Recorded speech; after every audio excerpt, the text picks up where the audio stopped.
అనగనగా ఒక ఊరిలో కాంతమ్మ రంగయ్య అనే భార్యాభర్తలు ఉండేవాళ్ళు. కాంతమ్మకి చాలా పొడవైన జుట్టు ఉండేది.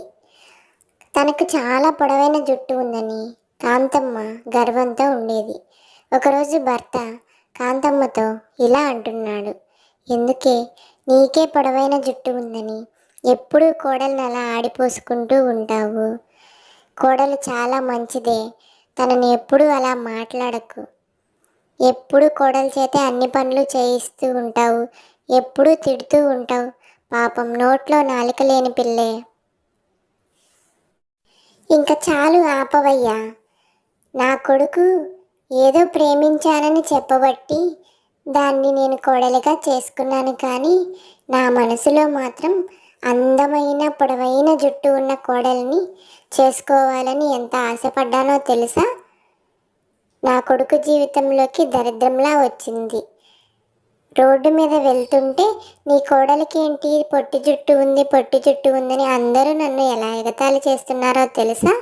అయ్యో, నా భార్య బాధపడుతుంది అని ఏం లేదు నీకు. కోడలు బాధపడుతుందని కోడలి తరపున వకాల్తా తీసుకుంటున్నావు. చాలా ఆపవయ్యా నువ్వు నీ మాటలు. అత్తగారు మాత్రం కోడల్ని ఎప్పుడు ఏదో వంకతో తిడుతూనే ఉంది. ఉసే కోడలా, ఆ వంట చేసింది చాలే కానీ నీళ్లు వస్తున్నాయి, పెరట్లోకి వచ్చి కాస్త మొక్కలకి నీళ్లు పట్టు. నేను ఈ ఎండలో నీళ్లు పడితే నా జుట్టు పాడైపోతుంది, అర్థమయ్యిందా?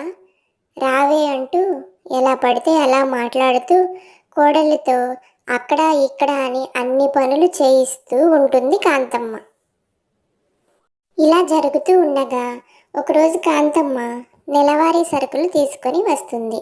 కోడలు, అత్తయ్య, ఇందులో అన్ని సరుకులు ఉన్నాయి కానీ నా తలకి రాసుకునే నూనె, నేను వాడే షాంపూలు మాత్రం లేవత్తయ్య.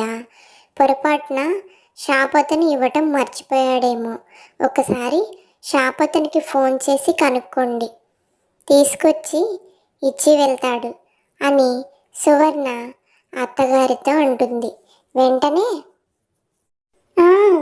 మర్చిపోలేదే, నేనే కావాలని తీసుకురాలేదు. నీదేమన్నా ఇంత పొడుగు జుట్టా? అంత బ్రాండెడ్ షాంపూలు అవి వాడడానికి ఏదో ఈ వీధి చివర పచారీ కొట్లో దొరికేవి తీసుకొచ్చుకొని వాడుకో. అంత ఖర్చు ఎందుకు నీ జుట్టుకి? నాలాగా పొడవైన జుట్టు అయితే ఎంతైనా ఖర్చు పెట్టేదాన్ని. నీదంత పొడవు జుట్టు కాదు కదా అని ఎప్పుడూ సూటిపోటి మాటలతో అత్తగారు కోడల్ని బాధ పెడుతూ ఉండేది.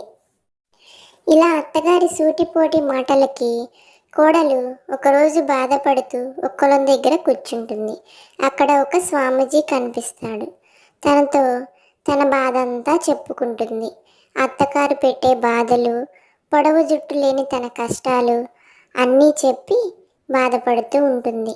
వెంటనే స్వామీజీ, బాధపడకమ్మా, నీ ఇష్టదైవాన్ని తలుచుకొని ఈ కొలంలో 3 మార్లు మునిగి లెగు, నీవే ఒక అద్భుతాన్ని చూస్తావు అని అక్కడి నుంచి వెళ్ళిపోతాడు.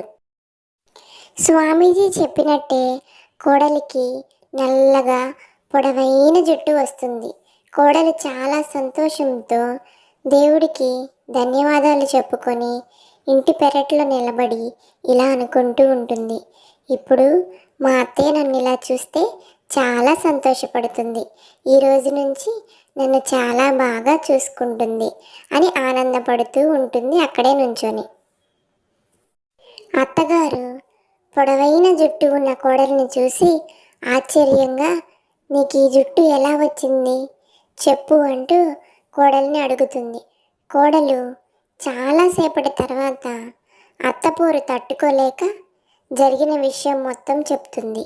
వెంటనే అత్త మనసులో ఇలా అనుకుంటుంది, నేను స్వామీజీ దగ్గరికి వెళ్ళి నా కోడలి కన్నా ఇంకా పొడవైన జుట్టు తెచ్చుకోవాలి అని అక్కడి నుంచి వెళ్ళిపోతుంది. అత్తగారు కూడా ఆ కొల దగ్గరికి వెళ్తుంది. స్వామీజీ కోడలికి చెప్పిన మాటే అత్తగారికి చెప్తాడు. అత్తగారు అత్యాశతో 6 సార్లు మునుగుతుంది. ఉన్న జుట్టు కూడా ఊడిపోతుంది. అందుకే అంటారు, దేనికైనా అత్యాశ పడకూడదని. Please subscribe to Siri stories.